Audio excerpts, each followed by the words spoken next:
Assalamualaikum warahmatullahi wabarakatuh. Alhamdulillah, Masya Allah, studio di hari ini sudah meriah sekali, wangi-wangi sekali ini ya, cantik-cantik semuanya, insya Allah cantik paripurna, lahir batin dunia akhirat ya Bu ya, amin ya Rabbal Alamin. Ya pemirsa di rumah, tentunya senang sekali ya kita bisa kembali bersua bersama dengan saya Latifah Nur Muslimah, tentunya di program yang kita nantikan, obrolan kajian kita di mana lagi kalau bukan di Tablik Islami, membumikan Al-Quran, mempersatukan umat. Masya Allah. Nah, seperti biasanya di setiap episodenya, setiap pekannya ini pasti kita hadirkan tema-tema yang akan selalu menarik untuk diulik dan ini insya Allah akan selalu relate gitu ya dengan keseharian kita sehingga kita insya Allah yang selalu dalam lindungan dan juga rahmat Allah Subhanahu Wa Taala semakin bisa memperbaiki diri. Nah, kali ini tema kita adalah mengenai tuntunan Islam dalam berniaga. Tapi sebelum saya perkenalkan narasumber kita di hari ini, ada Ustadz siapakah? Saya mau kenalan dulu dengan ibu-ibu yang sudah cantik-cantik sekali, insya Allah ini wah luar biasa. Nah dari mana ya, sebelah kanan saya dulu deh, karena sunahnya sebelah kanan ya. Nah ini ibu-ibu dari Majelis Taklim mana ibu-ibu? Kami dari Majelis Taklim Umi Khadijah Wonosari Gunung Kidul menuju Jannatul Firdaus. Majelis Taklim Umi Khadijah dari Wonosari. Majelis Taklim Umi Khadijah siap tholabil ilmi. Demi agamanya, demi masyarakat, demi cita-citanya. Giat mengaji dan selalu istiqomah. Yang berdakwah menuju Jannatul Firdaus, menuju Jannatul Firdaus.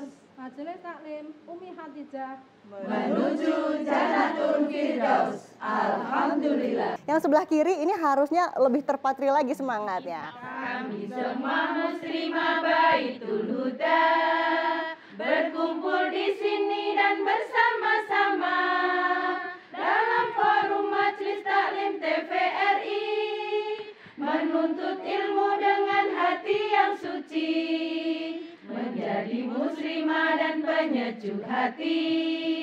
Itu yang menjadi cita-cita kami, selalu luruskan niat untuk mengaji, semua untuk meraih ridho ilahi. Majelis Taklim Muslimah Baitul Huda Meraih ridho ilahi. Allahu Akbar. Karena sudah hadir bersama dengan kita di sini, ini adalah Ustadz Nuruddin Isnawan. Yang beliau ini selain juga aktif berdakwah, beliau adalah pengusaha Muslim Jogja, Masya Allah. Assalamualaikum Ustadz. Waalaikumsalam warahmatullahi wabarakatuh. Senang sekali hari ini bisa bersua kabar baik. Hari ini Ustadz? Alhamdulillah sehat. Alhamdulillah sehat ya. Nah ibu-ibu sebelumnya saya mau tanya nih, di sini siapa ibu-ibu yang sedang menjalankan usaha atau mungkin punya usaha UMKM ibu? Ada boleh angkat tangannya? Ada di sini? Ada beberapa, ada juga. Kok malu-malu sih Bu? Harus bangga ya. Betul ya, karena kalau yang kita tahu, yang namanya mencari ridho Allah bisa melalui beberapa cara atau bahkan dengan banyak cara. Salah satu pintunya adalah melalui apa Bu? Berniaga. Kalau bahasa kerennya untuk anak muda katanya sih berbisnis ya Bu ya. Apapun istilahnya itu insya Allah sama begitu. Nah tapi ternyata di dalam Islam itu ada juga hal-hal yang memang harus diperhatikan. Karena kita dalam berdagang atau berniaga katanya ini tidak boleh asal-asalan. Karena yang namanya harta yang sudah dititipkan Allah nanti akan dimintai pertanggungjawabannya akan digunakan untuk apa begitu. Karena kan yang namanya sekarang nih banyak juga orang yang ingin berdagang dapat untung sebanyak-banyaknya ya Bu ya, menghalalkan segala cara tapi tidak memikirkan hal-hal yang termasuk syariat Islam. Nah ini seperti apa? Langsung kita tanya saja nih dengan beliau yang lebih paham, yang juga sudah terjun langsung ya sebagai pengusaha muslim, ini mesti banyak sekali pengalamannya. Oke Ustadz, seperti apa nih sebenarnya kalau di dalam Islam yang namanya berniaga itu? Memang sudah ada tuntunannya ya? Monggo Ustadz silahkan. Ya, terima kasih. Ya. Bismillahirrahmanirrahim. Alhamdulillahirrabbilalamin. Wassalatu wassalamu ala asrafil anbiya wal mursalin. Wa ala alihi wa ashabi ajmain amma ba'du. kepada pemirsa Tabligh Islami TVRI Jakarta yang saat ini juga hadir di tempat ini yang insya Allah menjadi Ummu Khadijah insya Allah. Amin. Yang ini juga menjadi seorang yang insya Allah muslimah yang Baitul Huda, insya Allah mendapatkan rumah yang penuh petunjuk untuk muslimah-muslimah itu juga. Amin. Nah, kalau kita berbicara tentang namanya perdagangan atau berniaga atau dalam bahasa Qur'annya itu dinamakan tijarah. Sebelum kita berbicara kepada bagaimana sih menjadi orang yang menjalankan bisnis tijarah yang baik itu sesuai dengan kemauan Islam seperti apa, kita harus mengambil satu contoh, satu panutan, karena di situ ada tuntunan, karena ada tuntunan itu maka ada panutan. Betul. Siapa sih yang harus diikuti? Seorang orang yang betul-betul menjalankan bisnis, yang orang itu betul-betul menjadi orang yang hebat di dunia ini. Tidak lain tidak bukan adalah Rasulullah Shallallahu Alaihi Muhammad. Dan kebetulan ini bulan Rabiul Awal, waktunya Maulid Nabi, dan Rasulullah adalah contoh suri teladan bagi kita semua dalam seluruh aspek kehidupannya. Sehingga orang itu mengakui bahwa Rasulullah sebagai seorang yang betul-betul dia itu menjadi contoh uswatun hasanah dalam kehidupan apapun termasuk berdagang itu. Ya, sehingga orang-orang yang non-Islam pun mengakui Rasulullah sebagai orang yang paling hebat di dunia. Kalau Bapak Ibu semua itu membuka di Google, tulislah di situ manusia terbaik di dunia di Google itu, maka yang muncul adalah Rasulullah. Sehingga juga ada orang mengakui, orang namanya Michael Hart, orang Amerika. Itu beliau menulis buku, namanya bukunya The 100 atau 100 tokoh yang paling berpengaruh di dunia. Itu peringkat pertama itu adalah Rasulullah Muhammad SAW. Karena beliau adalah betul-betul menjadi rule kehidupan, contoh kehidupan bahwa betul Rasulullah itu layak ditiru, layak menjadi idola, termasuk idola kita semua ketika kita menjalankan dalam hal berbisnis. Karena Rasulullah sebelum menjadi seorang nabi juga tekun dalam berbisnis. Bahkan Rasulullah itu berbisnis itu dimulai dari usia yang sangat dini. Berapa itu, Ustadz? 12 tahun. 12 tahun. Oh, 12 tahun. Kita 12 tahun lagi ngapain, Pak? Lagi main gundu kayaknya, main kelereng ya. Iya. Rasulullah ditempa dengan ujian yang luar biasa. Ya. Ketika 12 tahun itu beliau ikut dengan pamannya, yakni Abu Thalib. Kemudian Abu Thalib adalah seorang yang nggak begitu kaya, tetapi anaknya banyak. Karena anak banyak, maka keperluan banyak. Melihat itu semua, maka Rasulullah mencoba untuk membantu pamannya itu dengan cara beliau berbisnis. Di usia 12 tahun. 12 tahun sudah mulai berbisnis, ikut magang, ikut pamannya berdagang ke daerah Syria. Ke Syria, umur 12 tahun. Ya, kemudian ya itu dalam ketika beliau itu dalam 12 tahun itu mendapatkan ilmu di tempat yang luar biasa. Ya. Kemudian di umur 17 tahun itu Rasulullah sudah diberikan satu amanah oleh orang-orang untuk berinvestasi kepada Rasulullah, dan Rasulullah pada umur 17 tahun itu sudah menjadi seorang pengusaha murni. Beliau itu sudah tidak istilahnya ikut orang gitu enggak, tapi beliau adalah orang yang 17 tahun itu sudah betul-betul dia berdagang sendiri dan menjadi seorang yang manajer daripada perusahaan dia sendiri. Wow, begitu. Jadi ownernya juga dan memang menjalankan saudagar begitu saudagar, ya? Umur 17 tahun. Ya. Nah, kemudian di umur 30 tahunan, begitu Rasulullah itu sudah menikah dengan Ummu Khadijah. Wah, makin kaya, makin terkenal. Makin seperti apa lagi, ditahan dulu Ustadz ya. Nanti kita lanjutkan lagi. Makin luar biasa. Tapi kita butuh tahu nih, makin luar biasanya seperti apa yang bisa dijadikan panutan. Pasti lebih banyak lagi hal yang kita ingin tahu. A'udzu billahi minasy syaithanir rajim.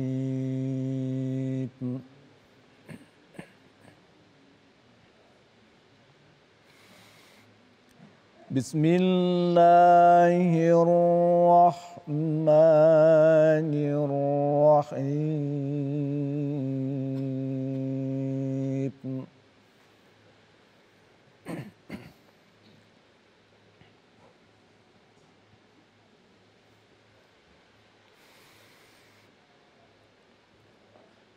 Ya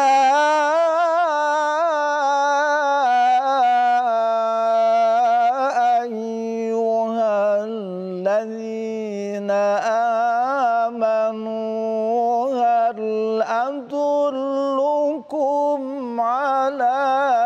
تجارة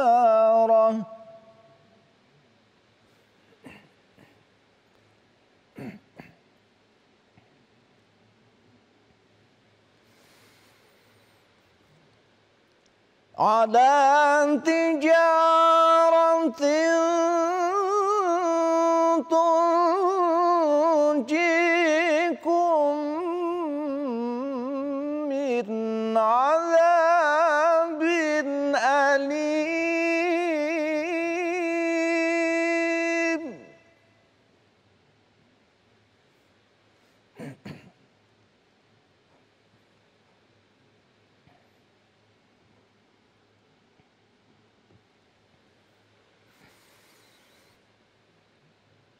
تؤمنون بالله ورسوله وتجاهدون في سبيل الله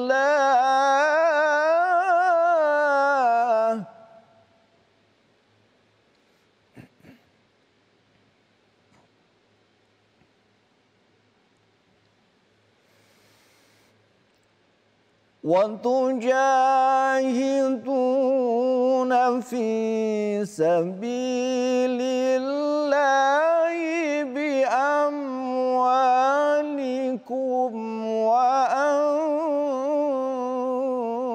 وأنفسكم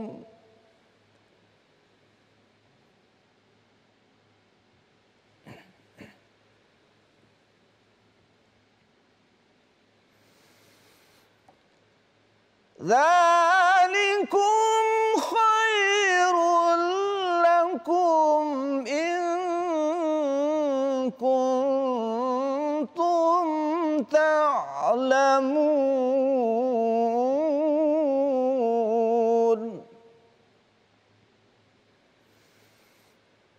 ذلكم خير لكم إن كنتم تعلمون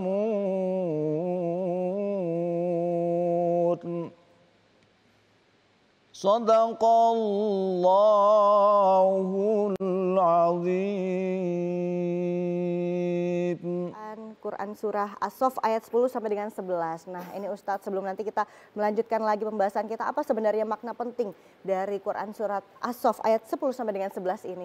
Ya, jadi kita berdagang itu berbicaranya bukan hanya untung dan rugi, ya, tetapi kita berniaga itu Rasulullah SAW mengajarkan bahwa berniaga itu adalah surga dan neraka.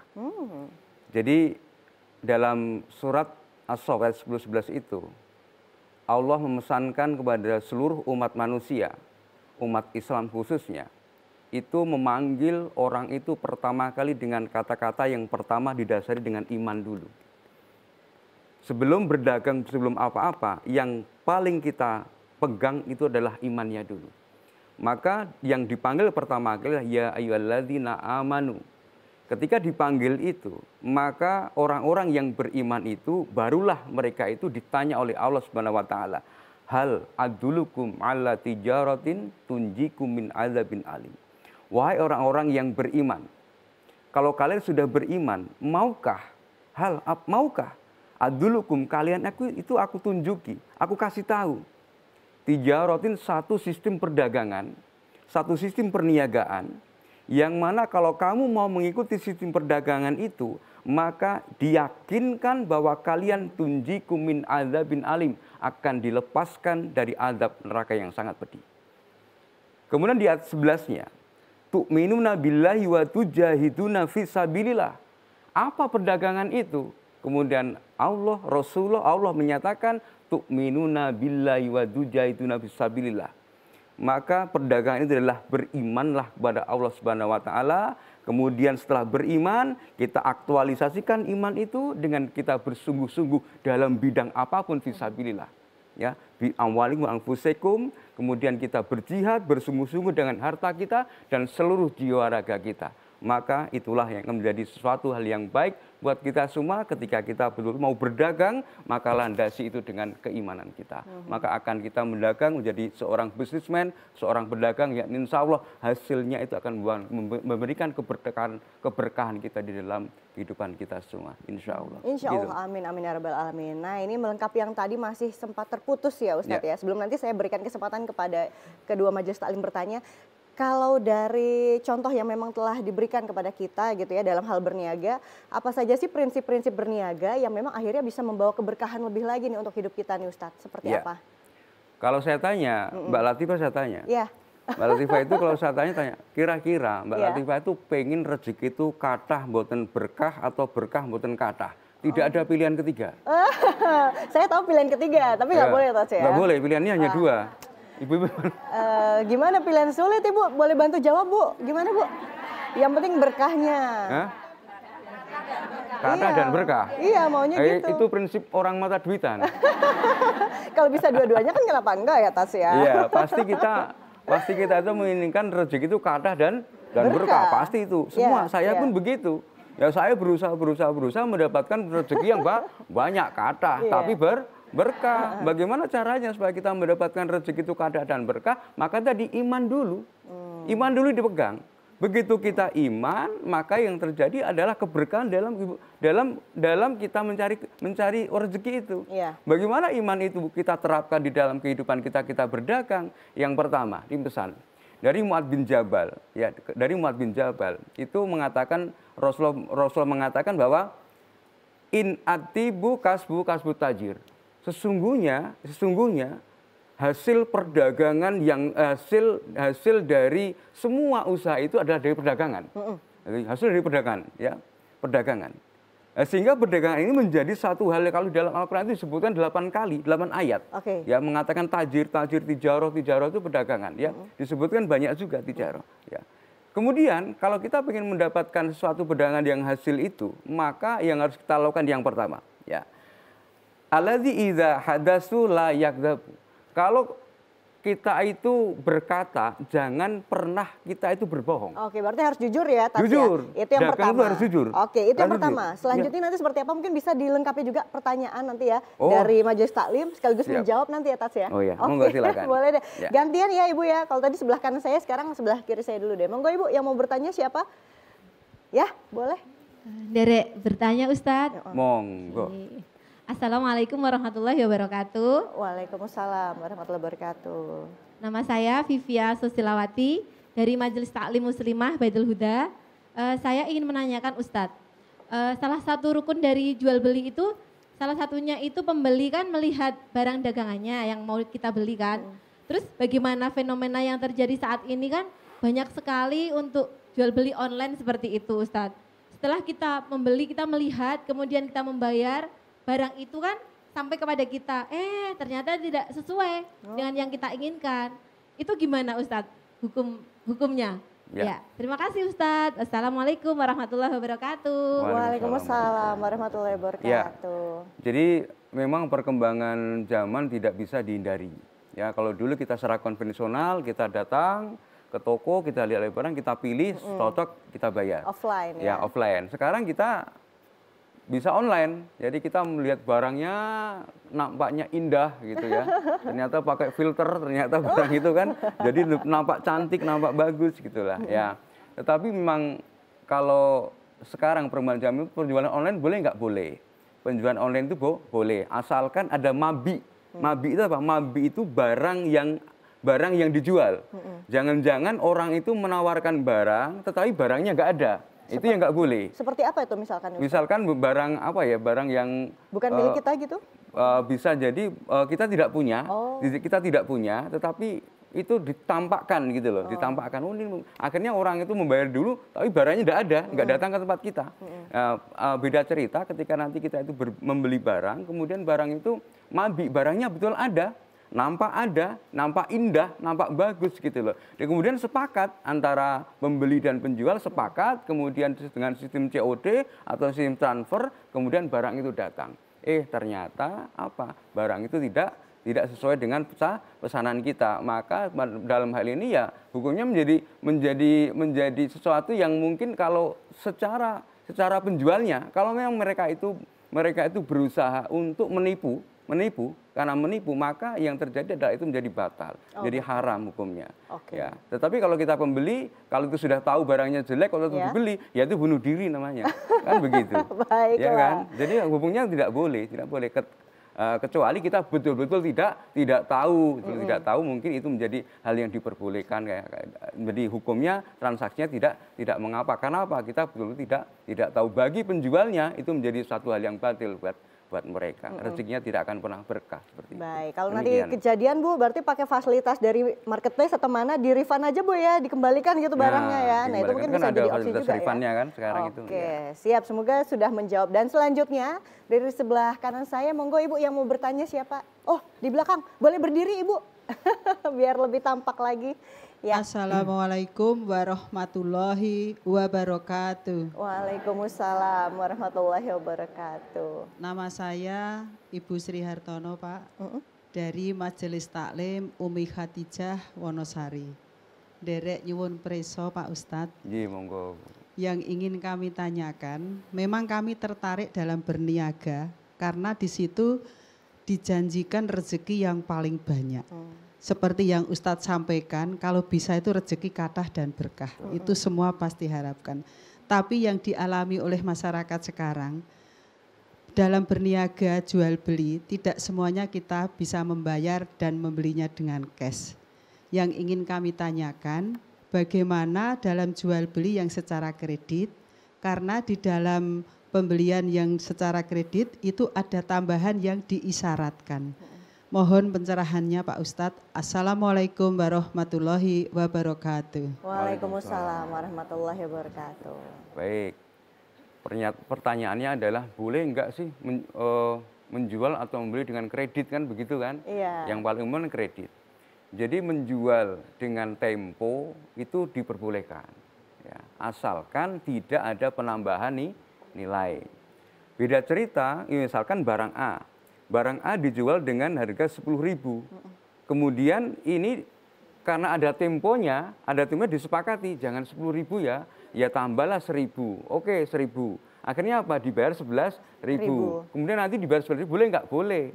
Boleh. Asalkan apa? Asalkan nanti ketika itu menjadi 11.000, jangan terus sudah jatuh tempo kena denda nih, ya, ada tambah nih.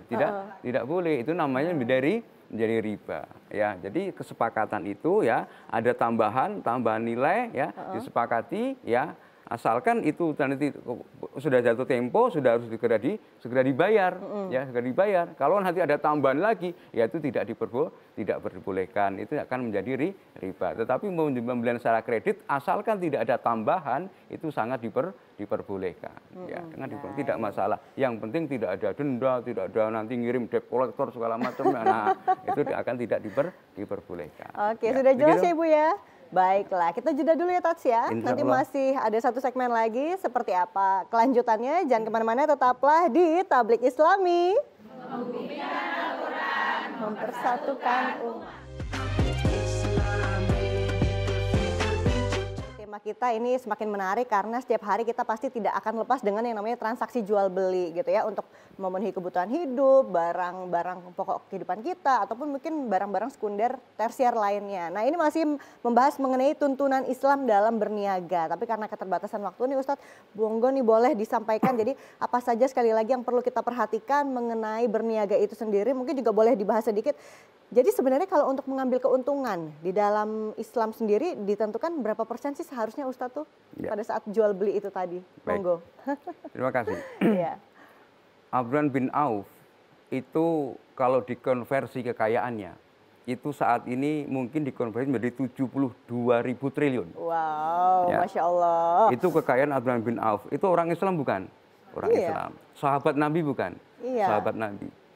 Utsman bin Affan, ya, yang sekarang masih punya hotel yang masih digunakan, itu kekayaannya kalau dihitung konversi sekarang ada 50.000 triliun. Ya. Sedangkan saat ini orang terkaya di dunia itu ada Elon Musk sama Jeff Bezos, ya. Itu kekayaannya sekitar 3.000. Oh, jauh 3.000 sekali ya, triliun, Mas. jauh sekali. Ya. Jadi orang-orang kaya, orang-orang Islam itu ketika dia berbisnis, yang dihasilkan apa? Kalau dia tidak kaya, kaya banget, kebangetan kaya. Itu orang Islam. Kalau berbisnis, kenapa mereka itu bisa kaya seperti itu? Berniaga bisa menghasilkan menjadi kekayaan yang luar biasa, kebangetan kayanya. Apa yang dia lakukan? Karena dia menggunakan dasar iman di dalam kehidupannya. Seperti tadi, kita harus beriman itu menggunakan kaidah-kaidah, syariat-syariat, tata cara dalam berdagang tidak sembarangan. Tidak sembarangan. Makanya ketika tadi bertanya, berapa sih kita mengambil keuntungan dari yang kita dapatkan dari kita berbisnis? Yo, dalam ajaran Islam, berbisnis itu mengambil keuntungan, itu memang mengambil keuntungan sewajarnya. Sewajarnya keumuman di masyarakat, ya, masyarakat. Jangan sampai kita mengambil keuntungan, memanfaat kondisi orang itu, kondisi ini orang baru butuh nih, udah dikejar-kejar, misalnya rumah mau disita, dikejar-kejar, kita membeli dengan harga yang murah, kamu kan butuh, kemudian kita beli dengan harga yang murah, itu tidak boleh, ya, tidak boleh. Kemudian nanti kita jual dengan harga yang luar biasa mahal, itu namanya zalim. Maka dari itu kita tidak diperbolehkan dalam berdagang itu, kita tidak tahu bagaimana fikih muamalahnya, fikih bisnisnya bagaimana, kita harus pelajari dulu, begitu kita tahu ilmunya, barulah kita terjun di dalam bisnis itu, sehingga bisnis itu kita tidak akan pernah salah dalam melangkah, kemudian keberkahan dalam hidup kita, keberkahan dalam bisnis itu yang akan kita dapatkan, insya Allah. Insya Allah, amin, amin ya rabbal alamin. Baik, terima kasih sekali nih Ustadz Nuruddin Isnawan. Sekali lagi beliau ini selain aktif berdakwah, tapi juga beliau ini benar-benar adalah seorang pengusaha muslim Jogja. Jadi sudah menggeluti seluk-beluknya menjalani pasang surut hidup berbisnis itu seperti apa udah tahu ya Tats ya? Dulu Masya saya Allah. jadi ketua perkumpulan pengusaha muslim Indonesia.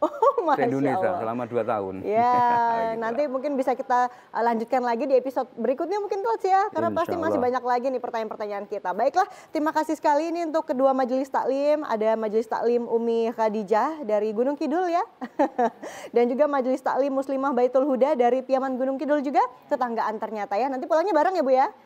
Sehat selalu, sukses selalu, dan salam untuk keluarga. Dan itu dia tadi pemirsa ya, obrolan kajian kita yang sangat menarik mengenai tuntunan Islam dalam berniaga. Jadi sekali lagi dalam hal berniaga pun kita tetap butuh keimanan, beriman kepada Allah, karena kembali lagi nanti semuanya akan dipertanggungjawabkan dan akan dipertanyakan nanti ya, haknya apa, hartanya didapatkan dari mana, akan diberikan untuk apa. Seperti itu. Jadi benar-benar manfaatkanlah waktu yang ada. Cobalah untuk berniaga mulai dari yang kecil-kecil dulu dan tetap kejar berkahnya. Kalau Allah ridho, segalanya jadi lebih mudah ya Tats ya. Iya, betul.